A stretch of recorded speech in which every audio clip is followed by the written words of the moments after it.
नमस्कार.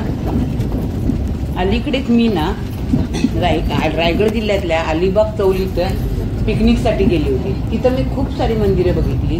त्यातलंच एक शीतला देवीचं मंदिर. त्या मंदिराविषयी आपण आता थोडंसं जाणून घेऊया.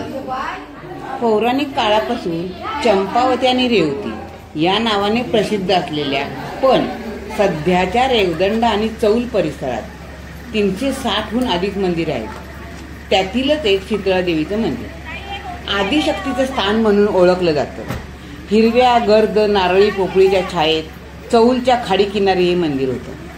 आता भराव झाल्यामुळे खाडी किनारा थोडा दूर गेलाय, पण या देवस्थानाबाबत अनेक आख्यायिका आहेत. या शीतला देवीने समुद्राला शरण आणले अशी एक कथा सांगितली जाते. आणि काय माहिती का, नवरात्राच्या उत्सवामध्ये या ठिकाणी आजूबाजूच्या सगळ्या महिला वेणी नारळ चोळीच्या खणाने देवीची ओटी भरतात. शीतला देवीचं मंदिर ना फार प्रसिद्ध आहे. या मंदिरात पारंपरिक पद्धतीने नवरात्राचा उत्सव साजरा केला जातो. या मंदिराचा प्रथम जीर्णोद्धार इसवी सन 158 मध्ये बाबूभट उपाध्याय यांनी केला होता. 1757 मध्ये 20वा सरसुभेदार यांनी ब्राह्मण भोजन घातलं होतं. 1785 मध्ये एप्रिलच्या सुमारास राघोजी आंग्रे आपल्या कुटुंबासह या देवीच्या दर्शनास आले होते. त्यानंतर 1792च्या ऑक्टोबरमध्ये ते मुलांबद्दलचा नवस फेडण्यासाठी पण आले होते. त्यावेळी त्यांच्या कुटुंबासोबत हत्ती घोडे असा सर्व काही सरंजाम होता. आणि असं लष्कर घेऊन ते बरेच दिवस त्या देवीच्या ठिकाणी तळ ठोकून होते. एवढं सांगायचा उद्देश असा आहे की ही देवी एवढी पुरातन काळातली आहे. पूर्वीचं आग्रेखालीन लाकडी कौलारू देवालय पाडून त्या वास्तूची मूर्तीची जागा न बदलता भव्य सिमेंट कॉन्क्रीटचं मंदिर आता बांधलेलं आहे.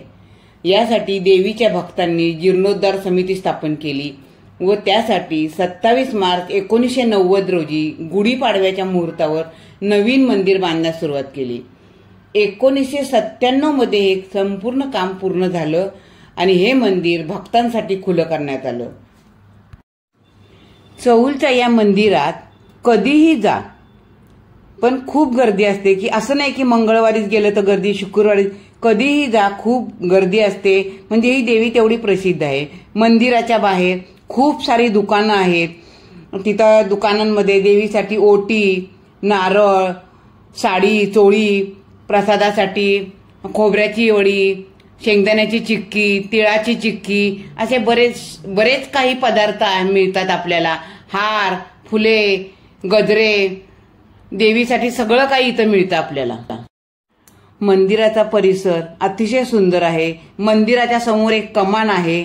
कमानीतून आपण आत गेल्यानंतर मुख्य मंदिरात प्रवेश करताना बाजूला 3 देवी आहेत. गुलमा देवी खोकलू देवी आणि खरजू देवी अशा 3 देवी आहेत. त्याच्यानंतर आपण गाभाऱ्यात प्रवेश करतो.